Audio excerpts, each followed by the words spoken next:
Hello friends, मैं doctor Sushma Chaudhary. आज के ब्लॉग में मैं आपसे कंजक्टिवाइटिस के बारे में डिस्कस करना चाहती हूँ।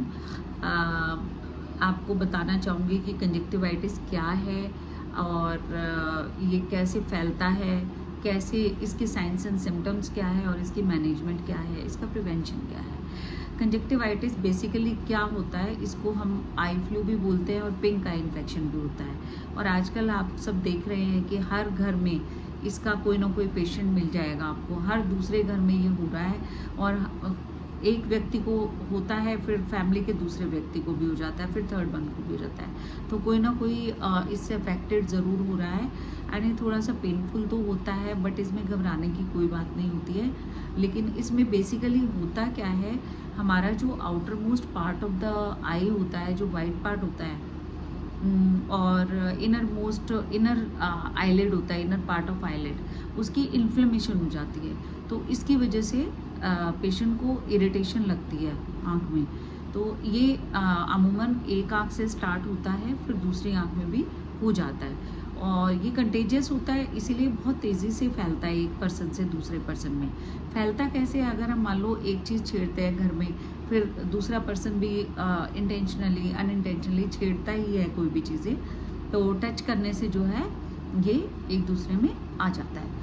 तो इसमें हमें सबसे पहले क्या फ़ील होता है इसमें कंजक्टिवाइटिस में, मैं आपको ये बताना चाहती हूँ। इसमें पेशेंट को वाटरी आइज़ होता है, आँखों में से पानी बहने लग जाता है और पेन भी होता है। और कई बार इसमें ज़्यादातर स्क्रैचीनेस लगता है हम लोगों को, जैसे कुछ मतलब अजीब सा, जैसे रड़कना बोलते हैं ना, कुछ मिट्टी गिर जाती है तो स्क्रैचीनेस फील होता है, इरिटेशन लगती है और इचिंग फील होती है हमें, और बहुत टीयरी आइज़ हो जाती हैं। एंड समटाइम्स किसी किसी को रात में, ज़्यादातर मुझे लगता है कि होता है रात में, जो है जिसको हम बोलते हैं कि आईलिड्स चिपक जाती है ना, स्टक शट आई बोलते हैं जिसको हमको। तो रात में आईज चिपक जाती है, आईलिड्स जो हैं, तो पेशेंट को डिस्कम्फर्ट होता है, पेन तो होता ही होता है। ये होता किस वजह से, ये वायरल और बैक्टीरियल इन्फेक्शन है। बेसिकली ये वायरल इन्फेक्शन इसको बोलते हैं, और कई बार इसमें फीवर भी हो जाता है पेशेंट को, तो उसमें भी कोई घबराने की बात नहीं है। तो इसका हम हर चीज़ के लिए मेडिकेशन है और प्रिवेंशन है। अगर हम बाहर जा रहे हैं और बाहर से आकर हम हमेशा हैंड वॉश करें, या कोई भी अपने मुंह को टच करने से पहले आप हैंड वॉश ज़रूर करें। और कहीं भी बाहर भी हैं या आप घर पर आ रहे हैं, तो अपने आईज़ और फेस को ठंडे पानी से धोएं, एकदम से स्प्रिंकल वाटर एकदम से करें, ताकि आपका जो भी चीज़ें, इन्फेक्शन अगर होना भी शुरू हुआ है तो वो सारा वॉश ऑफ हो जाए। और बार बार अपने मुंह को टच ना करें, अपने आईज़ को टच ना करें, तो ये हम इससे बच सकते हैं।